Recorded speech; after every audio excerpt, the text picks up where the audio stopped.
Demostración teórica del proyecto.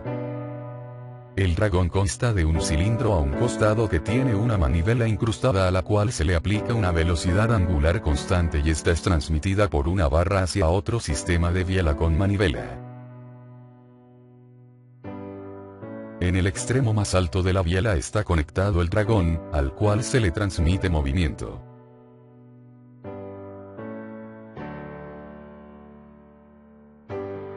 Para tener en cuenta las aceleraciones absoluta y relativa en el movimiento plano, debemos saber primero qué es movimiento en el plano. El movimiento plano general es un movimiento que puede ser modelado como una combinación de dos tipos de movimientos, y se define como la suma de la traslación pura y rotación en un eje fijo. Hay que recordar primero que la aceleración absoluta, a sub b, de una partícula de la placa puede obtenerse de la fórmula de la aceleración relativa, donde el miembro del lado derecho representa una suma vectorial. La aceleración, a sub a, corresponde a la traslación de la placa con a, en tanto que la aceleración relativa se asocia con la rotación de la placa en torno a, y se mide con respecto a los ejes centrados en a, y de orientación fija.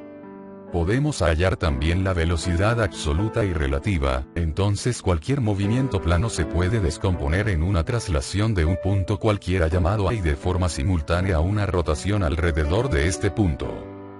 Como tenemos un movimiento en el plano, es decir, tiene rotación y traslación, decidimos analizar las velocidades, aceleraciones y posiciones en 4 puntos, los cuales mostraremos a continuación con su respectivo análisis de cada uno.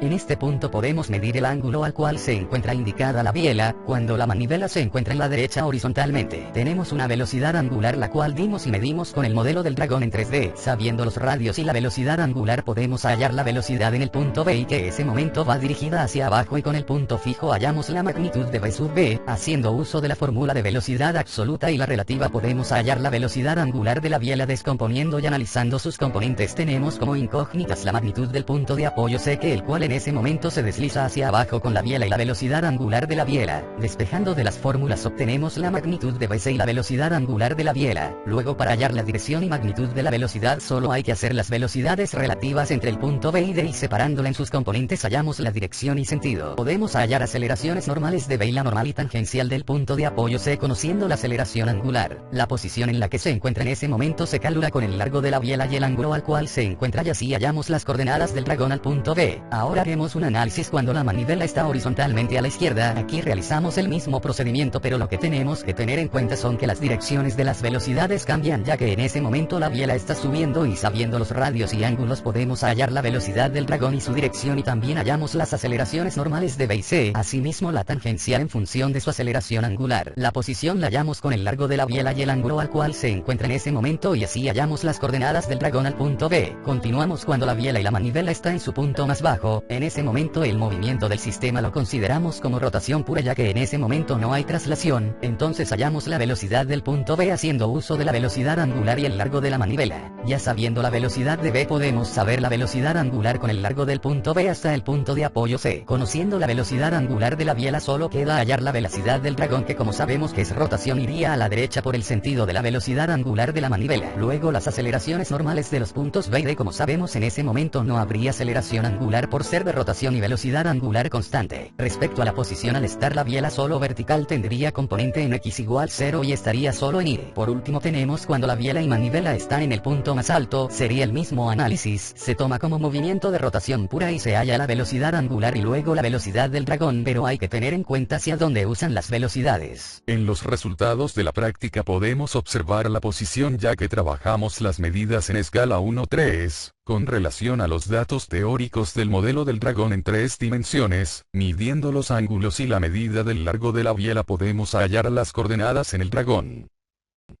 Comparando las posiciones teóricas con las posiciones empíricas podemos apreciar que en el eje X haga más diferencia que en el Y, y esto se debe al ángulo que no es el mismo, y esto hace que varíen un poco. Al sobreponer las posiciones de la velocidad teórica del dragón en el cuerpo del dragón empírico podemos apreciar que las direcciones de la velocidad entre acordes al torso del dragón en ese momento, lo cual quiere decir que la dirección de la velocidad sí es la esperada en el dragón.